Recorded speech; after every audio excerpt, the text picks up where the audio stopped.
Hello and good evening everyone. क्या हाल है भाई? तो हम लोग लास्ट लेक्चर में प्रॉब्लम्स डिस्कस कर रहे थे ना, तो आज भी अपन उसको कंटिन्यू कर रहे हैं क्योंकि अभी ढेर सारी प्रॉब्लम्स हैं जो आपके साथ शेयर करने बाकी है। तो फंक्शंस में क्या हो रहा है कि साहब डोमेन और रेंज की कहानी बड़ी लंबी है ना, कोई लिमिट नहीं है उसकी। तो लेट अस डिस्कस। तो एग्जाम्पल से डिस्कस कर रहे हैं साहब, है ना। Suppose there is a question like this, f of x is equals to under root of x square minus of modulus of x plus 1 upon under root of 9 minus x square. Question is find out domain of this expression ना। ये एक function दिया हुआ है साहब, है ना, square root function दिया है, ये भी स्क्वायर रूट फंक्शन दिया है, एक ऊपर लिखा है और एक डिनोमिनेटर में लिखा है और बीच में प्लस साइन है। इसकी डोमेन निकालनी, तो डोमेन कैसे निकालेंगे साहब? इसकी डोमेन निकाल लो, इसकी डोमेन निकाल लो और दोनों का इंटरसेक्शन ले सकते हैं ना, इसकी इंटरसेक्शन ले सकते हैं। अच्छा, यहाँ से तो मुझे लग रहा है कि मैं डायरेक्ट कर सकता हूँ। ये कब डिफाइंड होगा साहब? This one is defined when 9 minus x square is only greater than 0। सही है। अच्छा, 9 minus x square is greater then 0, that means x square minus of 3 is smaller than 0. So can we say that x minus 3 multiplied by x plus 3 is smaller than 0. तो साहब इसकी domain, मान लीजिए कि इसकी डोमेन D1 से represent की मैंने, तो डोमेन इसकी कितनी आ जाएगी साहब? Open interval minus of 3 to 3, ये इसकी डोमेन हो गई। मैं इसको लिख देता हूँ साहब एक्सप्रेशन नंबर 1। कोई प्रॉब्लम? अच्छा, फिर आगे देखते हैं साहब। तो आगे कहानी क्या बनती है कि इसकी डोमेन निकालने। अच्छा, ये कब डिफाइंड होगा? This one is defined when x square minus of modulus of x that is greater than और इक्वल टू 0। अच्छा, इसका मतलब ये हुआ कि साहब x square is greater than और इक्वल्स टू मॉड एक्स। अच्छा, जब एक्स स्क्वायर ग्रेटर देन और इक्वल्स टू मॉड एक्स, तो मॉड एक्स तो दो तरह से ओपन होता है साहब। तो मॉड एक्स दो तरह से कैसे ओपन होगा? एक बार पॉजिटिव एक्स ग्रेटर देन 0 के लिए और एक एक्स लेस देन 0 के लिए। तो मैंने इसके दो केसेस बनाने हैं। पहला केस लिया when x is greater than और इक्वल्स टू 0। अच्छा, x ग्रेटर देन और इक्वल्स टू 0 में कहानी क्या बनेगी? मॉड x कितना होता है साहब? x होता है। तो x ग्रेटर देन और इक्वल्स टू 0 के लिए x square should be greater than और इक्वल्स टू x। अच्छा, इसको सॉल्व करेंगे तो क्या मिलेगा साहब? x square minus of x that should be greater than और इक्वल्स टू 0। एक आएगा x और दूसरा कितना आएगा? x minus 1 that should be greater than और इक्वल्स टू 0। कोई प्रॉब्लम? इसमें तो कोई प्रॉब्लम नहीं ना भाई। अगर x ग्रेटर देन और इक्वल्स टू 0 है तो मॉड x कितना ओपन होगा? एज इट इज ओपन हो गया तो x लिख दिया। X square is greater than और इक्वल्स टू x, इसको इधर शिफ्ट करके ये सिंप्लीफाई कर लिया। अच्छा, क्या रूट्स आ रहे हैं? 0 और 1। अच्छा, ग्रेटर देन में कहानी क्या रहती? ग्रेटर देन में कहानी ये होती है कि बड़े से बड़ा और छोटे से छोटा। अब इसको ये वेवी बनाने की जरूरत नहीं ना, तो आप डायरेक्ट कर सकते हो, बिल्कुल सही है। तो मैं डायरेक्ट लिख दूँ तो इसका आंसर क्या मिलेगा साहब? 1 से ज़्यादा और 0 से छोटा। तो मैं बोल सकता हूं कि x belonging to minus infinite to 0 union 1 to infinite. अच्छा, इससे x ये मिल रहा है, लेकिन आपने केस क्या लेके रखा है कि x की वैल्यू तो 0 या 0 से ज़्यादा होगी। तो 0 तो इंक्लूड होगा लेकिन 1 से इनफाइनाइट, बाकी सारे नेगेटिव वाले पार्ट हटा दिए जाएंगे, है ना, हटा दिए जाएंगे। तो यहाँ से मुझे केवल इतना लिखना है कि but since x is greater than और इक्वल्स टू 0, यहाँ से x बिलोंगिंग टू क्या आएगा जरा देख लो। आएगा साहब 1 से इनफाइनाइट आएगा, इंक्लूडिंग 0। तो यूनियन एलिमेंटल 0 लिख दिया मैंने। उम्मीद कर रहा हूँ कि ये बात समझ में आ रही है, क्योंकि ये माइनस इनफाइनाइट से 0 है और ये 1 से इनफाइनाइट है। और कंडीशन ये है कि साहब x should be greater than और इक्वल्स टू 0 होना चाहिए। तो फाइनल जो इसका और इसका जब मैं फाइनल आंसर निकालूंगा तो मिलेगा क्या? x 1 से इनफाइनाइट होगा और इंक्लूडिंग ज़ीरो, तो इसमें अलग से मैंने एलिमेंटल ज़ीरो ले लिया। तो ये केस 1 हो गया।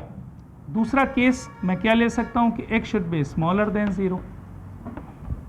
इसको अगर मैं बोलूँ कि नंबरिंग इसकी कुछ कर दूँ, मैं 2 लिख दे रहा हूँ ना, 2 लिख दे रहा हूँ। अच्छा, x स्मॉलर देन 0, तो ये कैसा ओपन होगा साहब? माइनस एक्स के साथ ओपन होगा। तो यहाँ से मिलेगा x square should be greater than और इक्वल्स टू माइनस एक्स। यहाँ से मिलेगा x into x plus 1 that should be greater than और इक्वल्स टू 0। क्रिटिकल पॉइंट क्या आ रहा है? -1 और 0। क्रिटिकल पॉइंट क्या आ रहा है?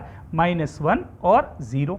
अच्छा, -1 और 0 ग्रेटर देन में क्या इनइक्वालिटी वेवी कर्व से क्या बनती? बड़े से बड़ा और छोटे से छोटा। तो बड़ा कौन सा? 0। तो 0 से बड़ा और छोटा कौन सा है? -1। तो -1 से छोटा। तो मैंने लिख देना -∞ टू -1 यूनियन 0 टू इनफाइनाइट। अच्छा, ये आ रहा है साहब x बिलोंगिंग टू ना, x बिलोंगिंग टू ये आ गया, लेकिन कंडीशन आपकी क्या है? Less than 0। मैं लिख देता हूँ साहब but x should be smaller than 0। मतलब ये वाला पार्ट तो नहीं आएगा। इसका मतलब कितना आ जाएगा इसका? x belonging to -∞ to -1। ये आ गया नंबर 2, सॉरी नंबर 3। आप देख रहे हो ना, इसको तो अभी आप भूल जाओ, ये तो नंबर 1 था। इसका जब मुझे डोमेन निकालना है तो या तो ये होगा या फिर ये होगा। मतलब सेकंड और थर्ड का क्या लेना है मुझे? यूनियन लेना पड़ेगा। तो जैसे सेकंड और थर्ड का मैं यूनियन लूंगा तो मुझे डोमेन ऑफ दिस एक्सप्रेशन, इस एक्सप्रेशन की डोमेन मिल जाएगी। तो मैं डायरेक्ट लिख दूं जी, हेंस D2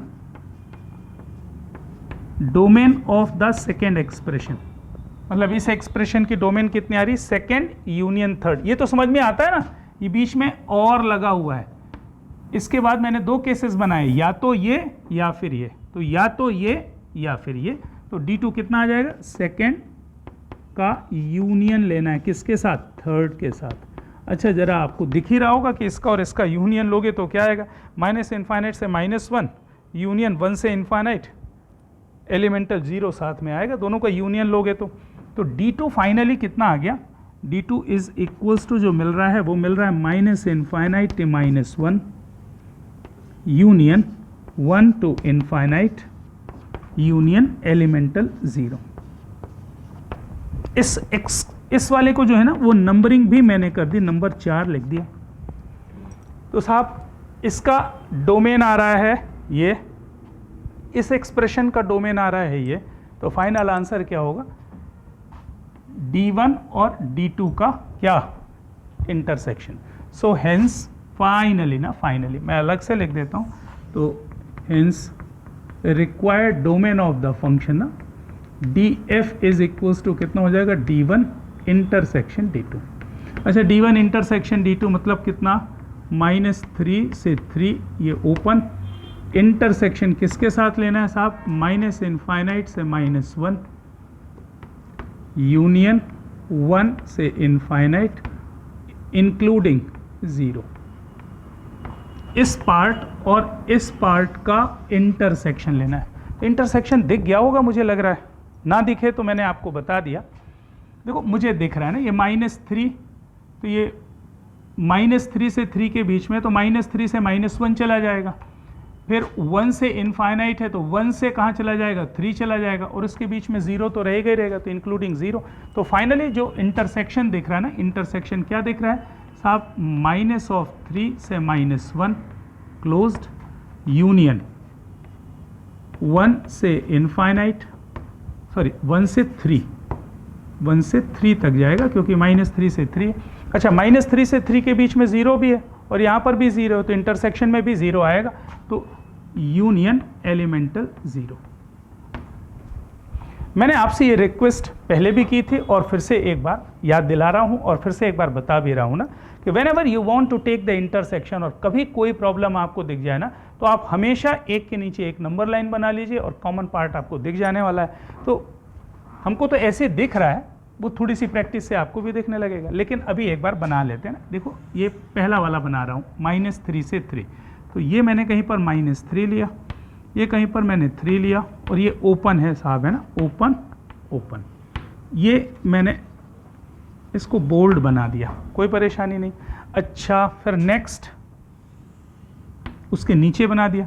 कहाँ से जाना है साहब? माइनस इनफाइनाइट से -1 तक, ये कहीं पर -1 आ गया मान लीजिए, क्लोज्ड। फिर 1 से इनफाइनाइट, इसको भी मैंने बना दिया,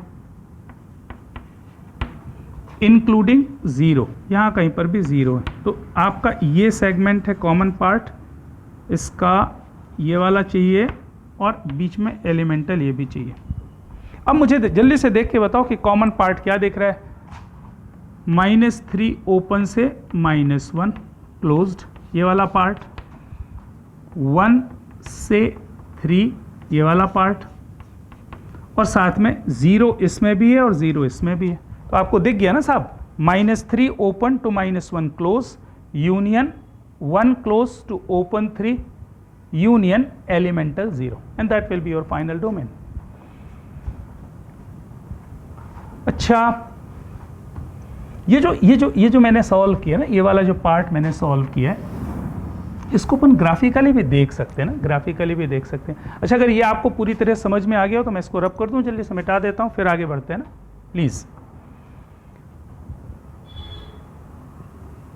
बस इसका आंसर याद रखो कि ये आया था ना, इसकी डोमेन क्या आई थी? ये वाली आई थी, -infinite to -1 union 1 to infinite union elemental 0। इसको सॉल्व करने की दूसरी मेथड भी अपन कर लेते हैं एक बार ना, प्लीज देखें। देखो, x² इज ग्रेटर देन और इक्वल्स टू mod x। तो इसकी डोमेन, एक तो मैंने 2 केसेस बना करके और ये आंसर निकाला था। तो देखो, इसको ऐसा भी कर सकते हैं ना ग्राफिकली, मैं लिख देता हूँ, also graphically can be check what is the domain, x की कौन सी वैल्यूज इसको सेटिस्फाई करते। भाई आपके पास एक तो y इक्वल्स x² है, या आपने x² बना दिया। अच्छा, फिर मॉडुलस ऑफ x बनाना है। तो मुझे ऐसा याद है कि मॉडुलस ऑफ x आपसे बनाते बनता है। अब आपको ये देखना है कि x² mod x से बड़ा कब है। तो दिख रहा है ना आपको कब बड़ा है, ये वाला पार्ट, इतने सेक्शन में ना, ये सेक्शन। अच्छा, ये है x², तो x² mod x से ऊपर होना चाहिए। तो ये वाला पार्ट होगा, इक्वल भी हो सकता है, तो इक्वल तो यहाँ पर होगा, तो एक ही वाला पार्ट हो जाएगा। तो ये वाला पार्ट क्या हो गया? 0। बस आपका काम क्या है? इंटरसेक्शन देख लेना है। तो अच्छे से आपको समझ में आ ही रहा होगा कि ये इंटरसेक्शन -1 आएगा और ये इंटरसेक्शन 1 आएगा। किसका किसका इंटरसेक्शन? ए भाई, ये है साहब y is equals to x² और ये दिया हुआ है y is equals to mod x। अगर मैं इसका इंटरसेक्शन करूंगा तो x² is equals to mod x। अच्छा, mod x की 2 वैल्यूज होगी ना, एक x² is equals to +-x। एक बार +x लोगे, एक बार -x लोगे, तो वैल्यूज क्या आएंगी x की? 0 आएगा, 1 आएगा और -1 आएगा। तो 0 पे इंटरसेक्ट कर रहा है, -1 पे इंटरसेक्ट कर रहा है और 1 पे इंटरसेक्ट कर रहा है। आपका पार्ट, रिक्वायर्ड पार्ट ये वाला है ना, ये वाला, मतलब -1 से कम और 1 से ज़्यादा। 1 से ज़्यादा पर x² mod x से बड़ा है, -1 से कम पर भी x² mod x से बड़ा है। तो आपका फाइनली अगर मैं डोमेन लिखूं x बिलोंगिंग टू क्या होगा? -इनफाइनाइट टू -1, तो -इनफाइनाइट टू -1 हो गया, यूनियन 1 से इनफाइनाइट, तो ये आपने लिख लिया 1 से इनफाइनाइट, और एलिमेंटल 0 भी साथ में आएगा, तो ये एलिमेंटल 0। तो आप ऐसा भी कर सकते थे ना, ऐसा भी कर सकते थे। x² mod x से बड़ा कब कब होगा? जब x -इनफाइनाइट से -1 हो, या फिर 1 से इनफाइनाइट हो, या फिर 0 हो। ये कंडीशन फॉलो होगी। तो ठीक है, आप ऐसा भी निकाल सकते हो और इसमें भी कोई बुराई नहीं है ना, 2 केसेस बना करके उन दोनों का यूनियन ले लेना है, तो वो भी आंसर आ जाएगा। सही है, चलिए आगे बढ़ते हैं। आगे देखो, धीरे धीरे करके आप एक्सपीरियंस करने लगोगे साहब कि आपका डोमेन और रेंज निकालना फंक्शन में जितना स्ट्रॉन्ग होगा, फंक्शंस के क्वेश्चन करना आपके लिए उतना ही आसान हो जाएगा, क्योंकि इसकी कोई लिमिट नहीं ना, अनलिमिटेड पार्ट है। AOD में भी काम आने वाला है, डेफिनेट इंटीग्रेशन में भी काम आने वाला है, तो फंक्शन तो कहीं पर भी इन्वॉल्व होगा। ठीक है, चलो 1-2 क्वेश्चंस और देखते हैं।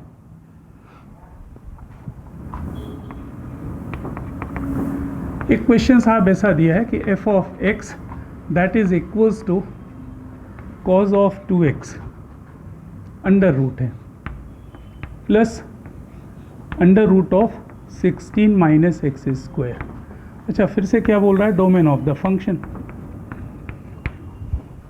ये आपको निकालना है साहब, है ना। तो देखो इसको डोमेन D1 मान लेते हैं, इसका डोमेन D2 मान लेते हैं, दोनों का क्या करने वाले हैं अपन, इंटरसेक्शन ले लेंगे, that is the algebra of domain है। अब बात ये आ रही है कि डोमेन इसकी कैसे निकालें और इसकी कैसे निकालें, तो ये तो साहब दिख ही रहा है। इसके लिए कहानी क्या होनी चाहिए, 16 minus x square that should be greater than और इक्वल्स टू 0। अब ये सब पूरा लिखने की बनती नहीं है साहब, है ना, लेकिन ठीक है। यहाँ से क्या मिलेगा, x minus 4 multiplied by x plus 4 that should be less than और इक्वल्स टू 0। तो यहाँ से आपको डोमेन D2 कितना आ जाएगा साहब, है ना, छोटे रूट से बड़ा रूट, लेस देन में, तो छोटे रूट से बड़ा रूट का मतलब -4 से 4। अच्छा, इसकी डोमेन के लिए क्या होगा, स्क्वायर रूट में है, मतलब cos of 2x that should be greater than और इक्वल्स टू 0। अच्छा, जब मैं इसका इंटरसेक्शन लूंगा तो मुझे केवल ये देखना है कि cos 2x ग्रेटर देन और इक्वल्स टू 0 कब कब होगा, x कहाँ से कहाँ के बीच में होना चाहिए, -4 से 4 के बीच। अरे इंटरसेक्शन का मतलब क्या, -4 से 4 और इसकी जो डोमेन आएगी उसका इंटरसेक्शन। अच्छा, cos 2x ग्रेटर देन और इक्वल्स टू 0 तो बना ले जरा।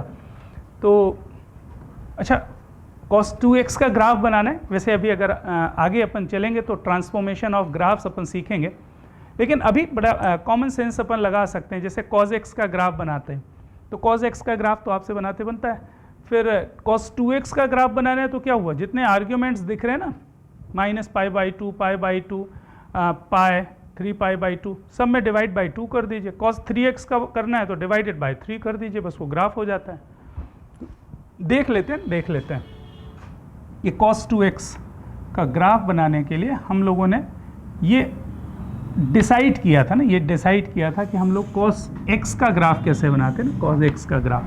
तो cos x का ग्राफ बनाने के लिए साहब मैंने क्या करना है, 1 की लाइन और यहाँ पर किसकी लाइन, -1 की लाइन ड्रॉ कर दी। अच्छा, फिर यहाँ पर π/2 के स्लॉट्स बना देते हैं ना, π/2 के स्लॉट्स बना देते हैं। तो 1 बना दिया है ना, ये 2 हो गया, ये 3 हो गया, 4 हो गया, 5 हो गया, 6 हो गया, अच्छा ये 7, ढेर सारे बना देते हैं ना, ढेर सारे बनाना तो है। अच्छा, इसको ऊपर लिख देते हैं ना, तो ये डोमेन D2 जो आया था ना, वो डोमेन आया था साहब -4 to 4, सही है। ये इसलिए बोल रहा हूँ क्योंकि हो सकता है कि मुझे ज़्यादा ज़रूरत पड़े आपको समझाने के लिए, इसलिए थोड़ा सा और बना देते हैं ना, और बना देते हैं साहब, बस ये प्लॉटिंग अच्छी है। अच्छा, यहाँ पे मैंने क्या ले लिया, 0 ले लिया। अच्छा, ये कितना हो गया, π/2। अच्छा, ये कितना हो जाएगा, पाई। यहाँ पर क्या ले लिया मैंने, 3π/2। ये कितना हो जाएगा साहब, 2π। ये कितना हो गया, 3π। अरे 5π/2। अच्छा, एक और बना दूँ तो ये कितना हो जाएगा साहब, π/2 ऐड करते जा रहे हैं बेसिकली, तो ये हो गया 3π, फिर ये हो गया साहब 7π/2। अच्छा, इधर पे कितना, ये हो गया -π/2। This one is what, -π, -3π/2। अच्छा, फिर मैंने लिया -2π, फिर -5π/2। अच्छा, फिर क्या हो जाएगा, -3π। बहुत है ना, बहुत बना लिया अपन ने, दिख तो रहा है ना आपको। अच्छा, ग्राफ ना, ग्राफ ये कैसा ग्राफ बनता है आपको मालूम है ना, कॉस का ग्राफ ये डिज़ाइन बनती है साहब, ऐसा जाएगा।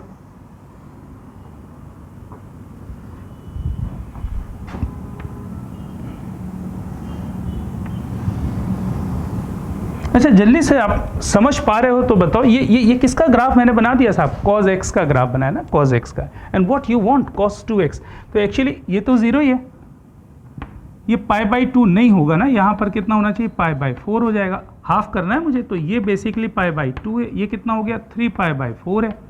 अच्छा तो ये 2π/4 सॉरी 2π/2, ये कितना हो गया 5π/4, ये कितना हो जाएगा, अरे आधा आधा कर रहे हैं इसका, ये वाला पॉइंट कितना हो जाएगा 3π/2, फिर ये हो जाएगा साहब 7π/4। अच्छा तो यहाँ पर कितना minus of π/4, this one is what minus of π/2 minus of 3π/4।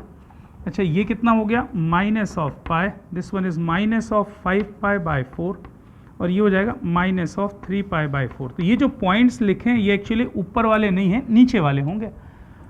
अब मुझे देखो cos x cos 2x greater than और इक्वल्स टू 0 कहाँ पर दिख रहा है, अरे cos 2x जो ऊपर वाले ग्राफ दिख रहे हैं ना, ऊपर यहाँ पर पूरा का पूरा cos 2x ग्रेटर है, यहाँ पर पूरा cos 2x ग्रेटर है, यहाँ पर cos 2x ग्रेटर है, यहाँ आगे और बना दूंगा तो cos 2x greater, but restriction is there ना, रेस्ट्रिक्शन इज देयर, ये x इज इक्वल्स टू -4 से x इज इक्वल्स टू 4 के बीच में मुझे चाहिए। अरे इसका और इसका इंटरसेक्शन चाहिए, इसका इंटरसेक्शन का मतलब -4 से 4 के बीच में cos 2x कहाँ कहाँ पर ग्रेटर देन और इक्वल्स टू 0। अच्छा ये -4 का मतलब क्या, रेडियन में है साहब, तो आपको ये समझ में आ रहा है कि 5π/4 कितना होगा, जल्दी बताओ 5π/4, 5 3 15 से थोड़ा सा ज़्यादा डिवाइडेड बाय 4, मतलब ये पॉइंट जो है ना, ये पॉइंट 4 से थोड़ा कम है, अरे 16/4 होगा ना, तो 4 से थोड़ा कम है, तो 4 कहाँ पर आएगा, इससे थोड़ा सा ज़्यादा कर दो, मतलब यहाँ पर कहीं पर x इज इक्वल्स टू 4 आएगा, है ना। तो माइनस ऑफ 5π/4 मतलब यहाँ कहीं पर x इज इक्वल्स टू -4 होगा, तो ये x इज इक्वल्स टू -4 और x इज इक्वल्स टू 4। अच्छा अब आपको देखना क्या है, x इक्वल्स -4 से x इज इक्वल्स टू 4 के बीच में cos 2x कहाँ पर ग्रेटर देन और इक्वल्स टू 0 है, तो साहब ये वाला पार्ट आप देख रहे हो ग्रेटर देन और इक्वल्स टू 0। अच्छा फिर ये वाला पार्ट देख रहे हो ग्रेटर देन और equals to 0, this part is also greater than और इक्वल्स टू 0। आगे तो जाना नहीं है क्योंकि लिमिट है, बाउंडेशन है ना, इंटरसेक्शन निकालना था दोनों का।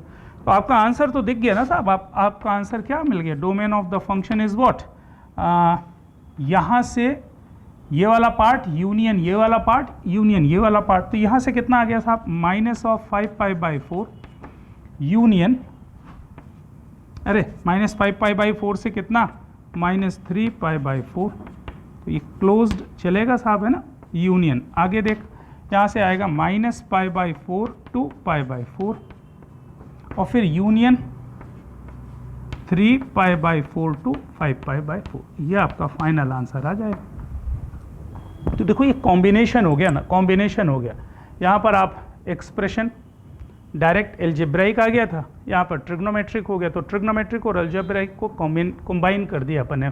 बेसिकली कंबाइन कैसे किया, ये है ट्रिग्नोमेट्रिक की cos 2x ग्रेटर देन और इक्वल्स टू 0, ऊपर वाला कर्व चाहिए मुझे, बाउंडिंग लिमिट ले ली मैंने इंटरसेक्शन से कि -4 से 4 तक चाहिए, तो -4 और 4 के बीच में cos 2x ग्रेटर देन और इक्वल्स टू 0 होना चाहिए, यहाँ से आपका आंसर आ जाएगा।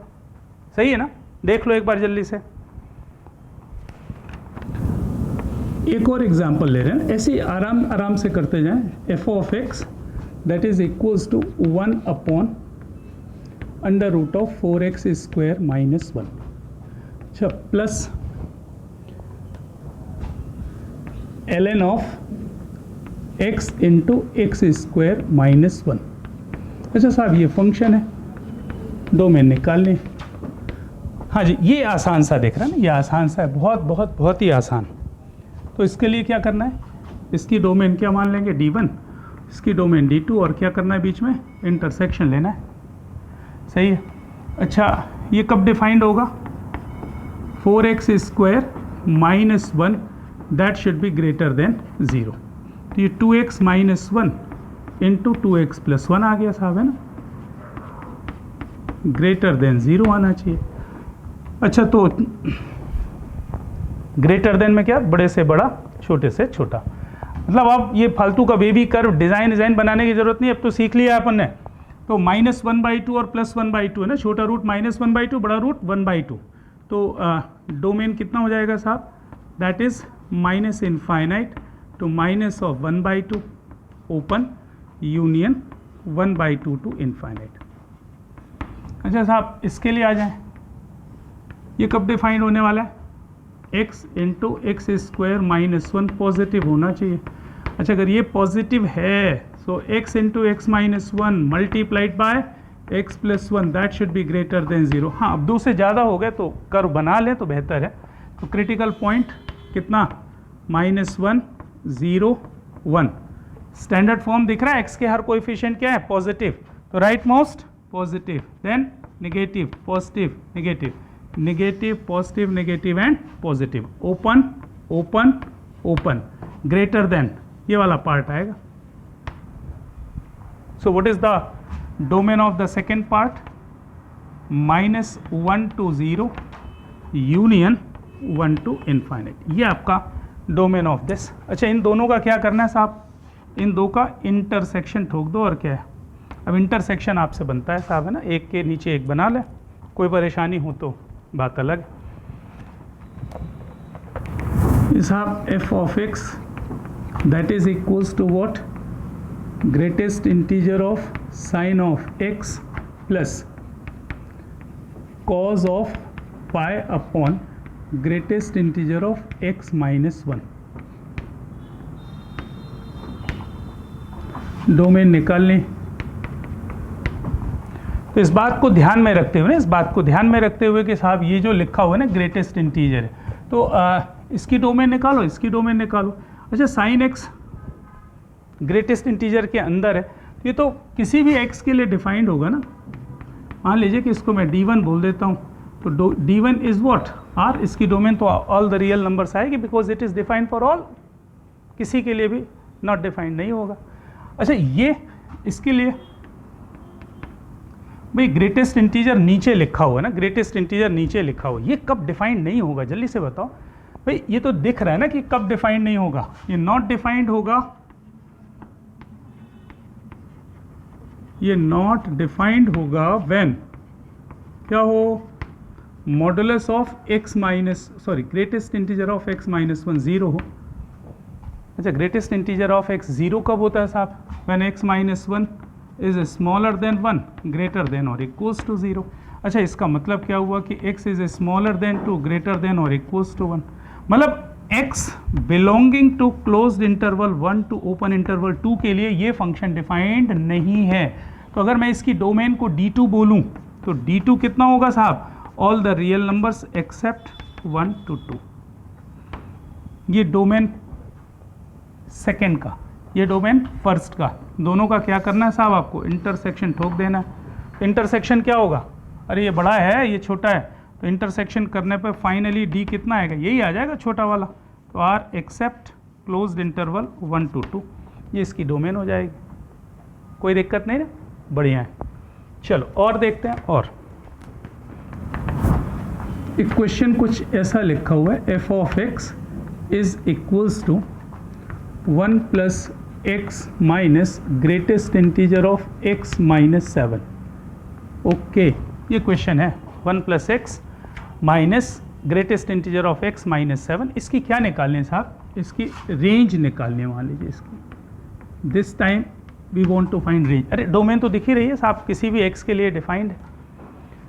अच्छा अगर याद हो ना, तो ग्रेटेस्ट इंटीजर x प्लस आई कितना होगा साहब? x प्लस आई का ग्रेटेस्ट इंटीजर कितना होगा? That is always given by what? Greatest integer of x plus integer. अरे होगा ना, यहाँ पर माइनस होगा तो साहब ये माइनस हो जाएगा, इसमें कोई इशू है नहीं। अच्छा तो ये जो greatest integer of x minus 7 है, इसकी कहानी आप कुछ ऐसी कर दो, इसको आपने लिखा 1 प्लस एक्स माइनस। अच्छा तो ये x माइनस 7 का ग्रेटेस्ट इंटीजर है, ग्रेटेस्ट इंटीजर ऑफ x और माइनस ऑफ 7 कर दीजिए, कोई परेशानी नहीं। अरे x माइनस 7 का ग्रेटेस्ट इंटीजर, इसको ग्रेटेस्ट इंटीजर x माइनस 7 आप आराम से लिख सकते हो। अच्छा अगर आपने ऐसा लिख दिया ना, अगर आपने ऐसा लिख दिया तो साहब ये हो गया 1 plus x minus greatest integer of x और ये हो गया प्लस 7। बहुत ही अच्छा ना, बहुत ही अच्छा। अच्छा अब ये x minus greatest integer x, अरे ये 1 प्लस 7 कितना हो गया? 8 प्लस ये हो गया साहब फ्रैक्शनल पार्ट ऑफ x, ये आपका f ऑफ x है। अच्छा फ्रैक्शनल पार्ट ऑफ x कहाँ से कहाँ तक वेरी करता है साहब? क्लोज्ड इंटरवल 0 टू ओपन 1, ये तो जानते हो ना।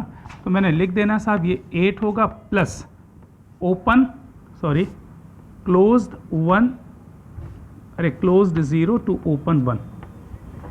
फ्रैक्शनल पार्ट ऑफ x की रेंज कितनी होती है साहब? 0 से 1 तक ही तो फ्रैक्शन होता है और कोई तो होगा नहीं।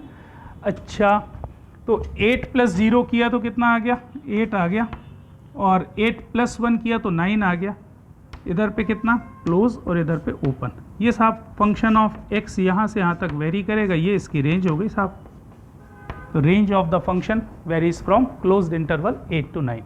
कोई दिक्कत तो नहीं ना इसमें भाई? बड़े आराम से fractional part of x lies between 0 and 1। तो जब 0 होगा तो 8 प्लस 0 हो गया, और जब 1 होगा तो 8 प्लस 1 हो गया। तो 8 से 9 तक वेरी करेगा, 9 साइड पे ओपन और 8 साइड पे क्लोज होना चाहिए। तो देखो, आपको क्वेश्चंस का असाइनमेंट देने के पहले मैं उतने सारे एग्जांपल्स आपके साथ शेयर कर लेना चाहता हूं, जिससे कि जब भी अब आप क्वेश्चंस करें तो आपको कहीं ना कहीं कनेक्टिविटी मिलती जाए। ऐसा ना हो जाए कि मैं आपको क्वेश्चंस दे दूं और मैंने बहुत सारे क्वेश्चंस अगर एक्सप्लेन नहीं किए होंगे तो आप हर जगह फंसोगे और कुछ ना कुछ आड़ा टेढ़ा करोगे ना। तो मैं नहीं चाहता कि आप कुछ ऐसा करें।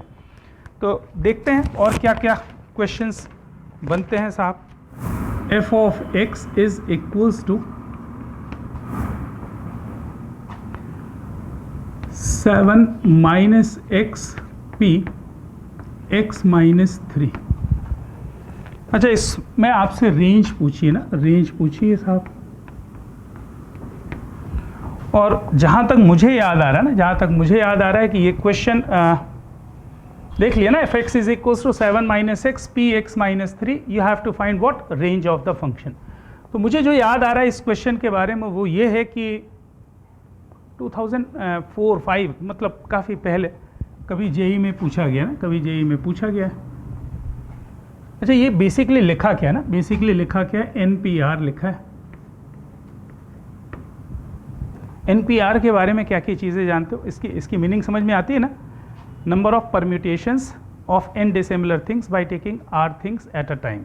अच्छा, इसके बारे में खास बातें। पहली बात तो ये कि r की वैल्यू लेस देन और इक्वल्स टू n होना चाहिए, है ना।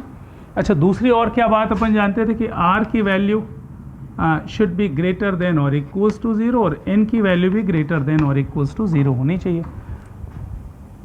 ये नेगेटिव नहीं हो सकते ना, नेगेटिव नहीं हो सकते। अरे सीधी सी बात है यार, नेगेटिव चीज़ों में से नेगेटिव चीज़ें तो सिलेक्ट नहीं कर सकते ना, या नेगेटिव चीज़ों से पॉजिटिव चीज़ें सिलेक्ट नहीं कर सकते, या उसका अरेंजमेंट नहीं कर सकते। तो NPR में जो सबसे अच्छी बात ये थी कि R की वैल्यू n से कम होनी चाहिए या उसके बराबर हो सकती है, और R और n that should be greater than और इक्वल्स टू 0। बस यही 3 चीज़ों का इस्तेमाल करना है। इन 3 चीज़ों के इस्तेमाल से हम यहाँ पर पहले डोमेन निकालेंगे इसकी। तो पहली बात तो ये मुझे समझ में आ रही है कि 7 minus x that should be greater than और इक्वल्स टू 0। दूसरी बात जो समझ में आ रही है वो है x minus 3 that should be greater than और इक्वल्स टू 0। और तीसरी बात ये n की वैल्यू इससे बड़ी या बराबर, या उल्टा भी बोल सकते हो, चलो ऐसे ही बोल देते हैं, x minus 3 should be less than और इक्वल्स टू 7 माइनस एक्स। ये 3 चीज़ें हैं, तीनों को कंबाइन करना है अपन को। तो यहाँ से क्या मिल रहा है साहब? यहाँ से मिल रहा है कि x की वैल्यू लेस देन और इक्वल्स टू 7 होनी चाहिए।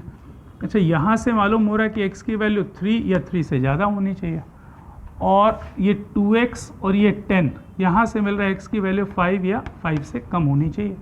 अच्छा, मुझे जल्दी से बताओ, इन दोनों को कंबाइन करूँगा तो क्या मिलेगा? x should be less than और इक्वल्स टू 5 आएगा। ए भाई, x लेस देन और equals to 7, x less than और equals to 5, what is the common part? x less than और इक्वल्स टू 5। और यहाँ से मिल रहा है x ग्रेटर देन और इक्वल्स टू 3। अच्छा, इसका मतलब समझ में आ रहा है कि x कहाँ से कहाँ तक होना चाहिए साहब? 3 और 5 के बीच में होना चाहिए। और x क्या होना चाहिए? अरे फ्रैक्शनल नहीं हो सकता ना साहब, होल नंबर्स होने चाहिए, इंटीजर होने चाहिए। तो x की 3 वैल्यू मिल रही है साहब। x की एक वैल्यू तो मिल रही है 3, एक वैल्यू मिल रही है 4, और x की वैल्यू 5। मतलब अगर आपसे किसी ने इस क्वेश्चन में डोमेन पूछी होती ना, डोमेन, तो डोमेन इज व्हाट? 3, 4, 5, ये डोमेन आ जाती।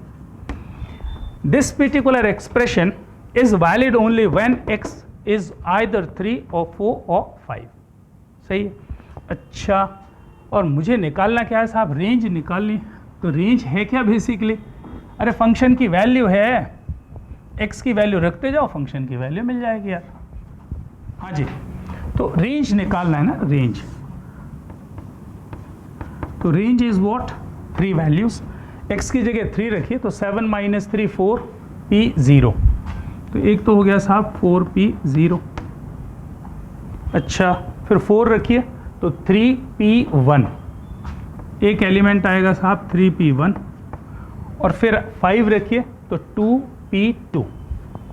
उम्मीद करता हूँ कि अब ये वैल्यू तो आपको निकालते बननी चाहिए ना, ये वैल्यू नहीं बननी चाहिए भाई। NPR होता कितना है, factorial n divided by factorial of n minus r, ये होता है साहब। तो factorial n, factorial 4 divided by factorial 4 minus 0 factorial 4 है ना, तो ये 1 हो जाएगा। तो ये वैल्यू आ रही है 1, 3p1 तो 3 आएगा और 2p2 फिर से 1 आ जाएगा, नहीं 2p2 2 आएगा, ये भाई 2p2 2 आएगा ना। तो रेंज में ये 3 वैल्यूज होनी चाहिए, 1, 2, 3। देख लें जल्दी से एक बार। चलो एक और एग्जांपल देखते हैं साहब, है ना। f of x that is equals to signum of x square plus x plus 1। Range निकालनी है साहब इस फंक्शन के लिए, क्या निकालनी है, रेंज। सिग्नम फंक्शन दिया है किसका, x square plus x plus 1। अच्छा आपको क्या ख्याल है, आर्ग्यूमेंट अगर पॉजिटिव होता है तो सिग्नम की वैल्यू 1 होती है, आर्ग्यूमेंट अगर नेगेटिव होता है तो सिग्नम की वैल्यू -1 होती है, और आर्ग्यूमेंट अगर 0 होता है तो सिग्नम की वैल्यू 0 होती है। ये तो याद है ना, कोई भरोसा नहीं ना, कोई भरोसा नहीं आपका, मैं याद दिला रहा हूँ। देखो सिग्नम ऑफ x की वैल्यू होती है साहब 1 अगर आर्ग्यूमेंट x पॉजिटिव, आर्ग्यूमेंट मतलब x की मैं बात कर रहा हूँ, यहाँ पर जो भी लिखा है इसको आर्ग्यूमेंट बोल रहे हैं। तो आर्ग्यूमेंट अगर पॉजिटिव है तो सिग्नम फंक्शन की वैल्यू कितनी होती है, 1। ये होता है साहब 0 when x is equals to 0 and this value is -1 when x is smaller than 0। ऐसी कहानी हम लोगों ने पढ़ी हुई है। अब आप खुद से देखो भाई, सिग्नम की 3 ही वैल्यू तो होती है। रेंज, सिग्नम ऑफ फंक्शन की रेंज याद है ना, 1, 0 या फिर -1। ग्राफ याद होना चाहिए आपको। अच्छा तो ये जो आर्ग्यूमेंट लिखा हुआ ना, आर्ग्यूमेंट है क्या, x square plus x plus 1। अच्छा इसके बारे में क्या क्या ख्याल है आपका, क्या क्या ख्याल है। मैंने आपको क्वाड्रेटिक, इसीलिए इस क्वाड्रेटिक एक्सप्रेशन की बात मैंने फंक्शन के बीच में कर ली थी। भाई मुझे ये याद है कि ax², मिटा दो ना, पहले मिटा दो।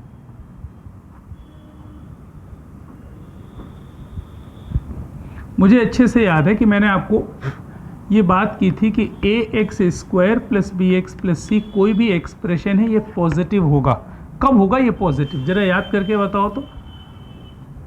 अरे कब होता है positive, when a positive and discriminant negative. ऐसा होता था साहब, ऐसा कब होगा, व्हेन a पॉजिटिव होना चाहिए और डिस्क्रिमिनेंट नेगेटिव होना चाहिए। और ये लेस देन 0 नेगेटिव कब होता था, जब a नेगेटिव हो और डिस्क्रिमिनेंट भी नेगेटिव हो। तो जल्दी से मुझे x² प्लस एक्स प्लस 1 के बारे में ज़रा बताओ। x² का कोएफिशिएंट 1 है, मतलब a पॉजिटिव है। अच्छा इसका डिस्क्रिमिनेंट कितना होगा, 1 - 4, मतलब कितना हो जाएगा, 1 - 4 का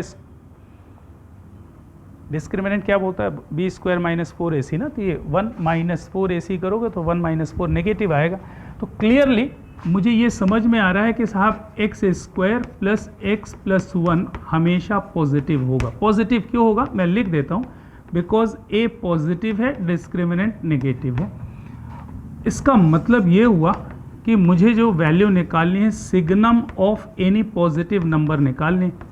और सिग्नम ऑफ पॉजिटिव हमेशा कितना होता है, 1 होता है। Signum of positive number is always 1। तो इसकी रेंज मतलब फंक्शन में हमेशा क्या मिलेगा, वैल्यू केवल एक ही आएगी साहब। इसकी रेंज कितनी हो जाएगी, 1 हो जाएगी।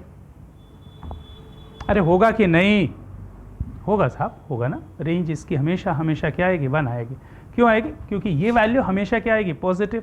तो अगर सिग्नम का आर्ग्यूमेंट पॉजिटिव है तो सिग्नम की जो वैल्यू होती है वो हमेशा क्या आएगी, 1 आती है।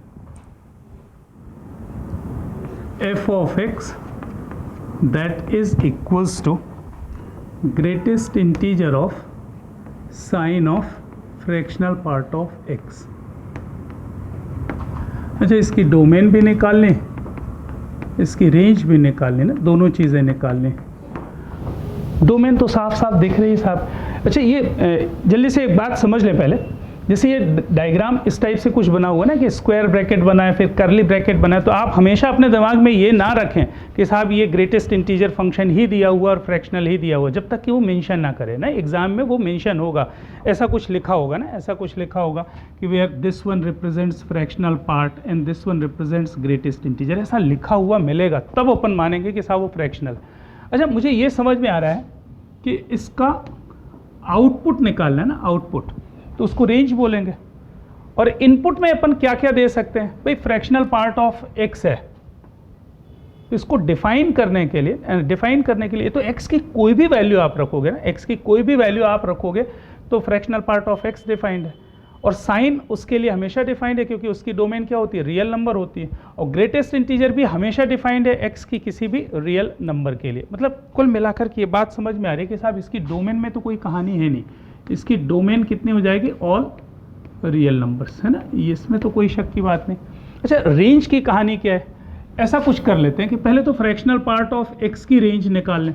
ये जो फ्रैक्शनल पार्ट ऑफ एक्स की रेंज है वो 0 से 1 है, तो मैं आपको ये बता रहा हूँ कि ये लिखा मैंने साइन और फिर मैंने ये बना दिया 0 क्लोज्ड इंटरवल 0 से ओपन इंटरवल 1।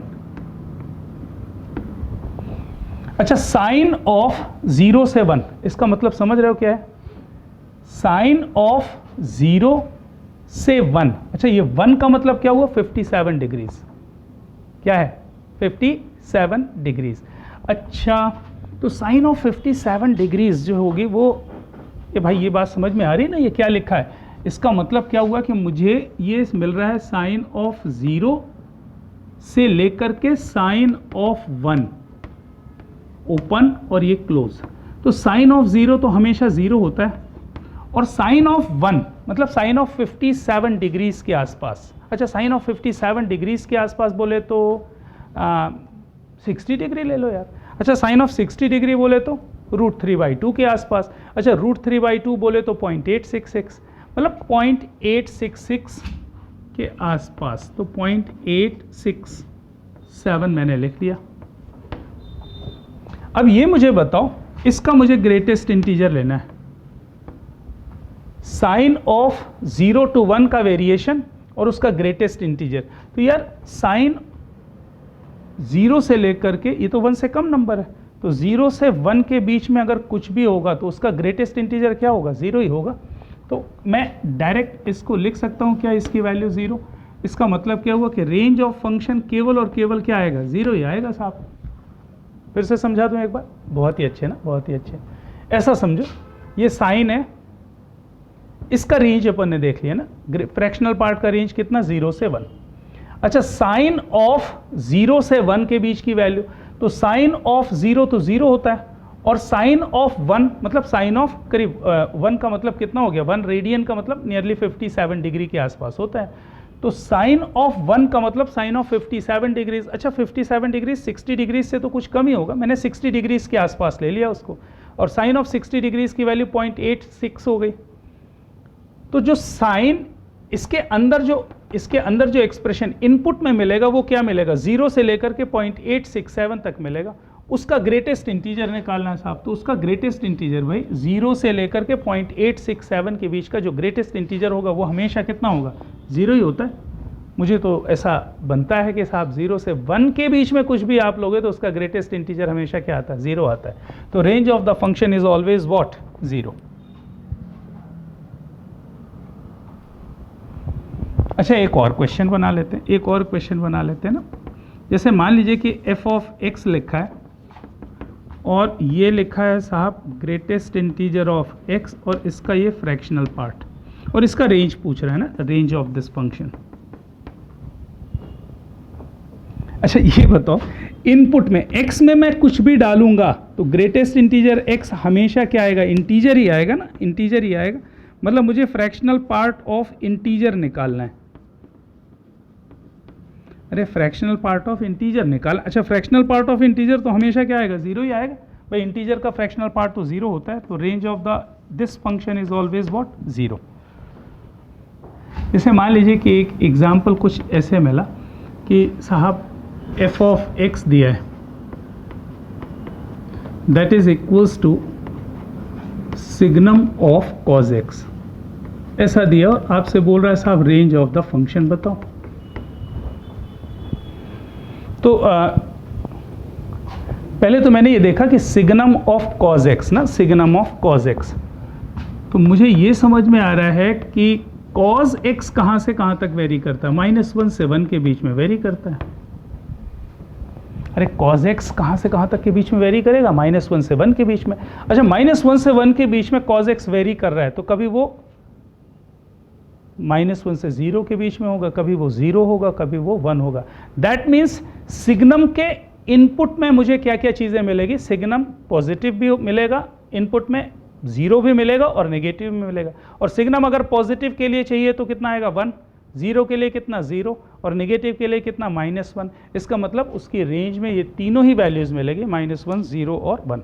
फिर से बताऊँ भाई, सिग्नम ऑफ -1 से 1 ये इंटरवल है, -1, 1 करली ब्रैकेट नहीं है, -1 to 1 इंटरवल दिया है। इसका मतलब -1 से 1 के बीच में अगर इनपुट मुझे देना है सिग्नम को, तो -1 से 1 के बीच में क्या क्या चीज़ें दे सकते हैं, नेगेटिव वैल्यू भी मिलेगी, पॉजिटिव वैल्यू भी मिलेगी और 0 भी मिलेगा। इसका मतलब मैं डायरेक्ट लिख दूं क्या, रेंज ऑफ द फंक्शन -1, 0, 1, क्योंकि इसमें तीन चीज़ें मिलेंगी। इसमें मिलेगा सिग्नम ऑफ पॉजिटिव भी मिलेगा मुझे, सिग्नम ऑफ 0 भी मिलेगा मुझे और सिग्नम ऑफ नेगेटिव भी मिलेगा मुझे। तो साहब सिग्नम ऑफ पॉजिटिव होगा तो 1, सिग्नम ऑफ 0 होगा तो 0, सिग्नम ऑफ नेगेटिव वैल्यू चाहिए तो -1। चलिए एक और क्वेश्चन देखते हैं, जरा मुझे सोच के बताएं। चलो इस बार आपको दिया क्वेश्चन करने के लिए ना, signum of cause of sine x।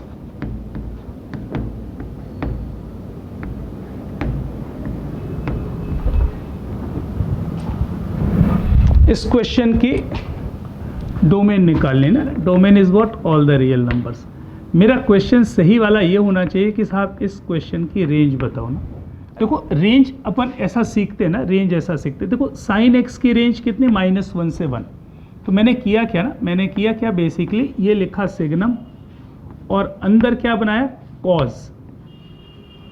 अच्छा साइन x की रेंज कहाँ से कहाँ तक है, -1 से 1 है ना।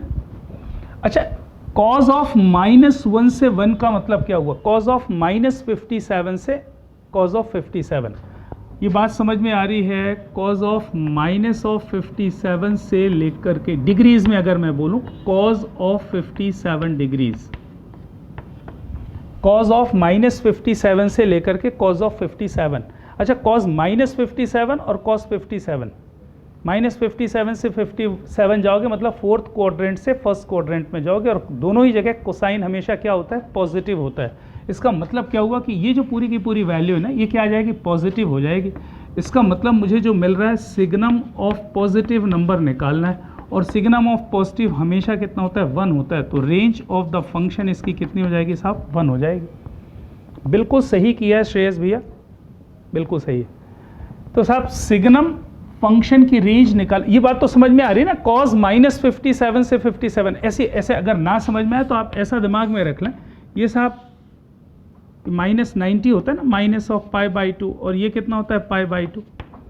अच्छा -1 यहाँ कहीं पर होगा, मतलब माइनस ऑफ 57 डिग्रीज और ये हो जाएगा साहब 1, मतलब 57 डिग्रीज। ये ओरिजिन x और y एक्सिस। अगर मैं ऐसा ग्राफ बनाऊं तो साइन का ग्राफ तो सबको याद है ना, ये साइन का ग्राफ, सॉरी कॉस का ग्राफ -π/2 से π/2 के बीच में, और मुझे चाहिए कहाँ से, -57 से 57। तो -57 से 57 कॉस हमेशा हमेशा क्या होगा, x एक्सिस के ऊपर ही जाएगा, मतलब पॉजिटिव ही होगा। तो मुझे फाइनली क्या चाहिए, सिग्नम ऑफ पॉजिटिव नंबर निकालना है और सिग्नम ऑफ पॉजिटिव नंबर हमेशा हमेशा कितना हो जाएगा, 1 हो जाएगा। ये बनाने की जरूरत नहीं है, ये तो कोई भी अंधा जानता है। रे कॉस -1 से 1 मतलब -57 से 57, इसका मतलब क्या हुआ, fourth to first quadrant, fourth से फर्स्ट क्वाड्रेंट में कोसाइन हमेशा क्या होगा, पॉजिटिव, मतलब ये पूरा का पूरा नंबर क्या है, positive. Signum of positive that is 1, ये आपका आंसर हो जाएगा। अच्छा एक और ना, एक और है ना, ये लिखा है साहब log ऑफ बेस 10 और यहाँ पर मैंने लिख लिया साहब सिग्नम ऑफ x। इस फंक्शन के मुझे डोमेन निकालनी ना, अगर मुझे इसकी डोमेन निकालनी, यहाँ से देख रहे हैं ना, यहाँ से F x log signum of x base 10। अच्छा ये डिफाइन कब होगा साहब? जब सिग्नम ऑफ एक्स पॉजिटिव हो। तो मुझे ये तो समझ में आ रहा है कि इसके डिफाइन होने के लिए सिग्नम ऑफ एक्स ये कैसा होना चाहिए? पॉजिटिव होना चाहिए साहब। अच्छा सिग्नम ऑफ एक्स अगर पॉजिटिव है तो इसका मतलब क्या होना चाहिए? अरे सिग्नम ऑफ एक्स अगर पॉजिटिव है इसका मतलब क्या? सिग्नम ऑफ एक्स पॉजिटिव में तो केवल एक ही वैल्यू होती है साहब, सिग्नम ऑफ एक्स की वैल्यू 1 होती। सिग्नम एक्स की वैल्यू पॉजिटिव है इसका मतलब क्या है? सिग्नम ऑफ एक्स की वैल्यू कितनी होगी? 1 ही हो सकती है, और तो कुछ हो नहीं सकता। अच्छा अब सिग्नम ऑफ एक्स की वैल्यू 1 है, इसका मतलब क्या है? X should be greater then 0। तो डोमेन तो कितनी हो गई साहब? 0 से इनफाइनाइट, ये डोमेन आ जाएगी आपकी। अच्छा सिग्नम ऑफ एक्स हमेशा हमेशा कितना है? 1 ही रहने वाला, और तो कुछ हो नहीं सकता ना।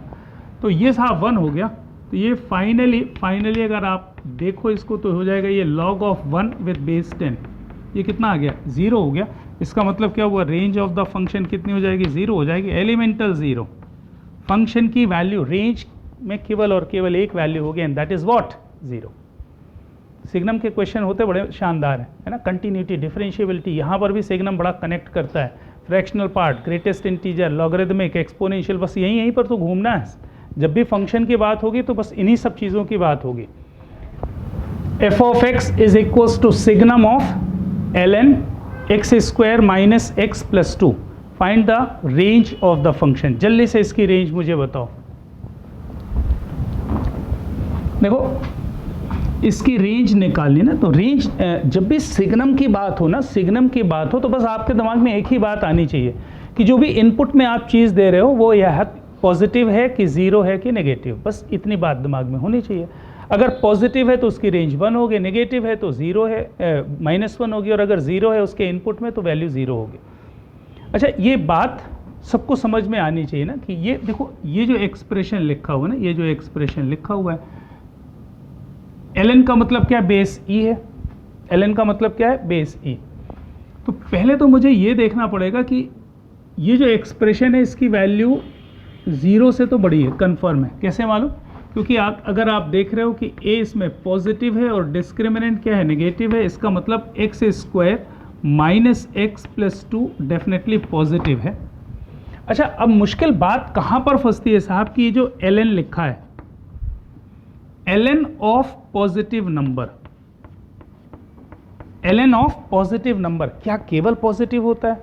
आपको ग्राफ की फोटो आप देख लो अच्छे से, है ना। देखो ये ग्राफ मैंने बनाया, कौन सा वाला ग्राफ है? जिसमें बेस 1 से ज़्यादा है, ln का मतलब बेस 1 से ज़्यादा है। अच्छा इस ग्राफ में ln पॉजिटिव, ln के इनपुट में मैंने पॉजिटिव नंबर दिया, तो साहब यहाँ तक पॉजिटिव नंबर देने पर ln की वैल्यू नेगेटिव आती है, और 1 से ज़्यादा पर इसकी वैल्यू क्या आती है? पॉजिटिव आती है। तो you have to check.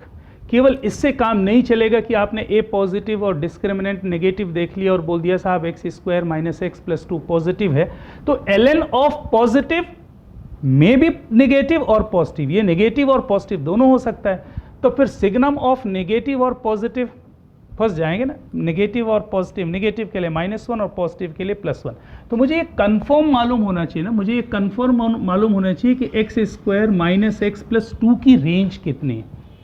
Negative तो कंफर्म नहीं है, ये तो पक्का मालूम है कि ग्रेटर देन 0, लेकिन अगर लॉग के इनपुट में आपने ग्रेटर देन 0 वैल्यू दिया तो लॉग की वैल्यू नेगेटिव भी आ सकती है और पॉजिटिव भी आ सकती है, इसलिए कंफर्म मुझे इसकी रेंज मालूम होनी चाहिए।